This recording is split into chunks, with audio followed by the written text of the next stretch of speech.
اب ان دو آیات کے اوپر ہم بات کرتے ہیں. ٹھیک ہے, آ جائیں پہلی آیت کی طرف. یا ایھا الذین آمنوا لا تقربوا الصلاۃ وانتم سکارى حتی تعلموا ما تقولون. یہاں بات کیا کی جا رہی ہے؟ یا ایھا الذین آمنوا, سب سے پہلی بات, اے وہ لوگو, اے وہ جو ہماری بات کو یعنی اللہ کی بات کو مان رہے ہو, جو بات کو مان رہے ہیں وہ کیا کریں؟ لا تقربوا, وہ قریب بھی نہیں جا رہے. الصلاۃ جو الصلاۃ تھی, کیونکہ ان کو پتہ ہے جسے ہم صلاۃ سمجھ رہے ہیں یہ صلاۃ نہیں ہے, جسے لوگ صلاۃ کہہ رہے ہیں یہ صلاۃ نہیں ہے. صلاۃ تو ہم نے اس کو تھا کیا ہوا ہے, وہ بھی دور ہے. ٹھیک ہے نا, اس کو ہم نے سمجھنا ہے. کیوں کہا, یعنی کیوں قریب نہیں جاتا, یا کیوں کہا قریب نہیں جانا؟ وَأَنْتُمْ سُكَارَى, اور تم اس حالت میں ہو کہ تمہیں یہ علم ہی نہیں کہ جو تم عمل کرنے جا رہے ہو, جو تم عمل کر رہے ہو وہ ہے کیا. حَتَّى تَعْلَمُوا مَا تَقُولُونَ, اس وقت تک قریب نہیں جا رہے یا اس وقت تک قریب نہیں جانا جب تک کہ تمہیں یہ علم حاصل نہیں ہو جاتا, جب تک کہ تم یہ علم حاصل نہیں کر رہے کہ جو تم کہہ رہے ہو وہ اصل میں ہے کیا. یعنی تم سے پوچھا کیا کر رہی ہو, ہم تو صلاۃ قائم کریں. آپ سے پوچھا صلاۃ ہے کیا, اس کے فائدے کیا ہیں, اس کے نقصانات کیا, آپ کے پاس کوئی جواب نہیں ہوگا. لہٰذا اس وقت تک صلاۃ کے قریب نہیں جانا جب تک کہ تمہارے اوپر واضح نہ ہو جائے مکمل طور پر کہ صلاۃ ہے کیا. کیوں؟ کیونکہ صلاۃ ہے ہی ایسی چیز کہ اگر بغیر علم کے یا بغیر اس مقام پر پورے اترے آپ قائم کرنے کی کوشش کرتے ہیں, یا صلاۃ کے نام پر جو بھی کریں گے آپ فساد ہی کریں گے. ٹھیک ہے نا. تو بہرحال یہاں جو ایک اور بات ہے وہ یہ بات بتا دی کہ جو اللہ کی بات مان رہے ہیں, وہ کون سے ہیں؟ وہ لوگ ہیں جو اس وقت تک صلاۃ کے قریب نہیں جا رہے جب تک کہ وہ صلاۃ کے بارے میں مکمل علم حاصل نہیں کر رہے. ٹھیک ہے. اور جو اللہ کی بات نہیں مان رہے, جو اللہ کی بات کا کفر کر رہے ہیں, وہ کون سے ہیں؟ وہ جیسے ان کو کسی نے کہا بھائی نماز نہ گزرے, نماز پڑھو, تو وہ نماز یعنی کہ صلاۃ کے نام پر کچھ بھی کرنا شروع کر دیتے ہیں. یہاں پر ایک چیز تو واضح ہوگی, مومن اور کافر کون ہے, اللہ کی بات ماننے والے کون ہیں, قرآن کی ماننے والے کون ہیں, اور قرآن کا کفر کرنے والے کون ہیں. تو جتنے بھی مسلمان ہیں وہ سب سے پہلے تو اس آیت کے پہلے حصے کے اوپر, یعنی آیت کا جو پہلا حصہ, اس کو آئینہ بناتے ہوئے اپنے آپ کو جانکے کہاں آ رہے ہیں. کیا اللہ کی ماننے والوں میں سے آ رہے ہیں, یا پھر اللہ کی بات کا کفر کرنے والوں, انکار کرنے والوں میں سے آ رہے ہیں؟ اگر تو آپ کے بڑے کہتے ہیں, آپ کا ملاٹا کہتا ہے, مولوی کہتا ہے جی یعنی کہ صلاۃ, یا آپ کو کہتا ہے نماز, پر آپ پوچھتے ہیں نماز کیا ہوتی ہے, وہ کہتا ہے صلاۃ ہے, تو آپ پوچھتے ہو کہ بھائی یہ صلاۃ ہے کیا, یا آپ پہلے اس کے بارے میں جانتے ہو کہ صلاۃ ہے کیا. جب تک اس وقت تک صلاۃ کے آپ قریب نہیں جاتے جب تک آپ اس کے بارے میں مکمل جان نہیں لیتے, تو پھر تو ٹھیک ہے, آپ قرآن کی مان رہے ہو, اللہ کی مان رہے ہو. اور اگر آپ بغیر صلاۃ کو جانے, بغیر تحقیق کیے, بغیر غور و فکر کیے, جیسے کسی نے کہا صلاۃ کو, جس کو اس نے صلاۃ کہا وہ دگڑ دگڑ کرنا شروع کر دیا, تو پھر تو آپ اللہ کی بات کو, قرآن کی بات کو اپنے جوتے کی نوک پر رکھ رہے ہو. پھر آگے چیز, ولا جنوبا, وا اور لا, نہیں, قریب بھی نہیں جانا صلاۃ کے. کب؟ جنوبا, جب تک تم جنوب ہو. جنوب کسے کہتے ہیں؟ جنوب کو انگلش میں کہتا ہے امپیور ہونا. امپیور یعنی کہ آپ کی باڈی میں ابھی بھی جسم میں خبیث موجود ہے, آپ کو غسل کی ضرورت ہے. غسل کسے کہتا ہے؟ غسل کہتے ہیں اپنے آپ کو پیوریفائی کرنا. یہاں پر واضح ہوگا غسل کیا ہے, ابھی سب کچھ کھل کر واضح ہوگا.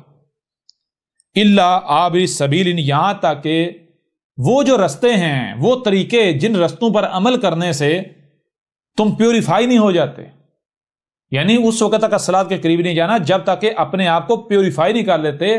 تو پیوریفائی کرنے کے لیے جو طریقہ اختیار کیا جانا ہے, جو طریقے ہیں ان میں سے جو طریقہ تمہارے لیے قابل عمل ہے, تو پہلے اس رستے پر چلنا ہے, اس سبیل, وہ طریقہ اختیار کرنا ہے, پہلے وہ کام کرنا ہے. کیا کرنا ہے؟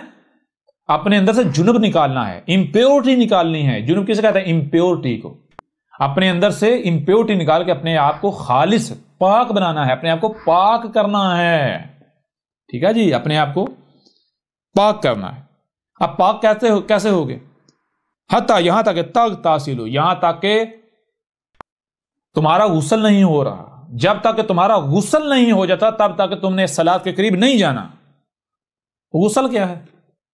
اچھا, غسل کیا ہے آگے اگر دیکھیں تو انہوں نے اسی آیت سے یہی آیات سے اخذ کیا ہوا ہے کہ غسل کہتے ہیں نہانے کو، اور یہ نہانے کا مطلب کیا ہے، یہ غسل کا مطلب کیا ہے؟ کہتے ہیں غسل سے بندہ پاک ہو جاتا ہے۔ غسل سے کیا ہوتا ہے؟ بندہ پاک ہو جاتا ہے۔ میں آپ سے سوال کرتا ہوں، ایک کتا ہے، یعنی اگر غسل اسے کہتے ہیں جناب آپ باتھ روم میں جائیں یا دریا میں یا نہر کے کنارے پر کھڑے ہو کے صابن لگائیں، کوچ کاچ کے پانی ڈال کے نہائیں یا پاک ہو گئے، کتے کو آپ پلید کہتے ہیں یا پاک کہتے ہیں؟ پلید کہتے ہیں نا۔ اچھا بتائیں کتے کو کتنی بار اس طرح دھونے سے پاک ہو جائے گا؟ کتا دھونے سے پاک ہو جائے گا؟ نہیں ہوگا۔ جسے آپ خنزیر کہتے ہیں، سور، پلید کہتے ہیں نا، خبیث کہتے ہیں نا، خبیث کہتے ہیں نا، نجس کہتے ہیں نا، بتائیں کتنی بار اس کو باہر سے دھونے سے پاک ہو جائے گا؟ بتائیں ذرا، ہوئے گا؟ نہیں ہوگا۔ آپ کو بتایا اگر غسل کرنا ہے تو وہی بات، سب سے پہلے قانون ہر شے کا اس سے جوڑا ہے۔ آپ ظاہر کا تو غسل کر رہے ہیں، کیا باطن کا آپ نے غسل کر لیا؟ کہیں ایسا تو نہیں کہ آپ ظاہر کے پیچھے چل رہے ہیں اور باطن کا آپ کو پتہ ہی نہیں ہے؟ اگر آپ ظاہر کا غسل کرتے ہیں، باطن کا غسل ہوتا ہی نہیں، تو وہ غسل ہوگا؟ سوال ہی پیدا نہیں ہوتا۔ اور بھائی غسل کیا ہے؟ ذرا غور کرو۔ غسل کہتے ہیں اپنے آپ کو پیوریفائی کرنا، اپنے آپ کو صاف کرنا۔ تو میں آپ سے سوال کرتا ہوں، اگر آپ اندر سے گندے ہیں تو باہر سے جتنا یہ اپنے آپ کو کوچ لیں، دھو لیں، آپ صاف ہو جائیں گے؟ غسل ہو جائے گا؟ جی ہو جائیں گے؟ آپ کے اوپر واضح کیا غسل کیسے کرنا ہے، پانی سے، ماءن ہے، مائن نہیں ہے، جتنے بھی پانی ہے ماءن، پانی کو پیچھے سے پیچھے لے کر جاؤ۔ کون سا پانی ہے جس سے تم نے غسل کرنا ہے؟ اس سے سب سے پہلے آپ اس وقت تک اپنے آپ کو پیوریفائی نہیں کر سکتے جب تک کہ آپ اپنے آپ کو جان نہیں لیتے آپ کی باڈی ہے کہ آپ کے اندر گند کیا ہے۔ شے کو دھو کر صاف کرنا کیا کب ضرورت پیش آتی ہے؟ جب شے کے ساتھ کوئی دوسری شے جڑ جاتی ہے، مل جاتی ہے، ملاوٹ ہو جاتی ہے، گند آ جاتا ہے۔ آپ اس وقت تک اپنے آپ کو صاف کر ہی نہیں سکتے جب تک کہ آپ کو یہ نہ علم ہو کہ بھائی آپ کے جسم کے اندر گند کون سا ہے، صاف شے کون سی ہے اور گند کیا ہے۔ اس کے لیے سب سے پہلے آپ کو اپنے آپ کو جاننا ہوگا، اپنی تخلیق کو جاننا ہوگا۔ جب آپ اپنی تخلیق کو جانیں گے پھر آپ کو پتا چلے گا آپ ایک کیمسٹری کا فارمولہ ہیں، زمین کے عناصر سے وجود میں آئے ہیں، ہر عنصر کے اندر اپنی صلاحیتیں ہیں۔ جب وہ عناصر آگے یعنی وہ کوئی شے صورت اختیار کرتے ہیں تو اسی کے مطابق پھر عمل ہوتا ہے، اسی کے مطابق وہ شے عمل کرتی ہے۔ آپ وہ عناصر کیسے، زمین کے عناصر کیسے پروسیس ہو کر تو آپ بنے ہیں، آپ کا وجود بنا ہے؟ ان عناصر کو پانی کے ذریعے آپ کی باڈی میں لایا گیا ہے۔ سیب، سبزیاں، پھل فروٹ کیا ہے؟ یہ پانی ہے، پانی کو اس طرح منجمد کر کے اس کے اندر ان عناصر کو رکھا گیا ہے۔ ٹھیک ہے، اسی قرآن میں واضح کر دیا، جان لو کس پانی سے غسل کرنا ہے، کیسے غسل کرنا ہے۔ بتایا کہ ہم نے تمہیں پانی سے خلق کیا ہے، ہم نے تمہیں زمین کے عناصر سے خلق کیا ہے۔ اگر صرف پانی آپ اپنے اوپر ڈالتے ہیں، زمین کے عناصر کو نہیں گزارتے تو پاک ہوں گے، آپ صاف ہوں گے؟ سوال پتہ نہیں ہوتا۔ آپ کو نہ صرف پانی سے بلکہ زمین کے عناصر سے خلق کیا ہے، تو کیا کرنا ہے؟ غور کیجئے گا کیسے خلق کیا ہے۔ آپ جب غور کریں گے آپ کو بالکل کھل کر واضح ہو جائے گا، ہاں بھائی پانی جو ہے وہ سمندر سے بہارات بن کے اڑتا ہے، بادلوں کی صورت میں برستا ہے، وہ پھر پانی جہاں گرتا ہے وہاں پر نباتات، وہ پانی نباتات کی صورت میں نکلتا ہے، وہ نباتات جو ہیں ان سے جاندار اور ہم بنتے ہیں۔ اس طرح پانی سے آپ کی باڈی جو ہے 70% سے زیادہ آپ کی باڈی میں پانی ہے، اس سے بھی زیادہ پانی ہے۔ جی غور تو کریں۔ ایک پھل ہے، سبزی ہے، ٹماٹر ہے، وہ کیا ہے؟ وہ سارے پانی کا مرکب ہے، تو تھوڑے سے اس میں عناصر ہوتے ہیں، ان عناصر نے پانی کو ٹماٹر بنایا ہوا ہوتا ہے۔ ٹھیک ہے نا؟ اس وقت تک آپ اپنا غسل کر ہی نہیں سکتے جب تک کہ آپ اپنی تخلیق کو نہیں جان لیتے۔ سمندروں سے پانی اڑتا ہے بخارات بن کے، بادلوں کی صورت، بارشوں کی صورت میں برستا ہے، وہاں سے پھر کیا ہوتا ہے؟ نباتات کی صورت میں نکلتا ہے، پانی نباتات کی صورت اختیار کرتا ہے، رزق کی صورت اختیار کرتا ہے۔ جب آپ اس رزق کو کھاؤ گے تو جو پہلے والا جسم ہے وہ ہر لمحے بکھر رہا ہے، ڈیڈ سیل بکھر رہے ہیں، نئے بن رہے ہیں، تو نیا رزق آپ کھاتے ہیں، نئے رزق سے آپ کا جسم بنتا ہے، پہلے والا جسم بکھرتا چلا جاتا ہے۔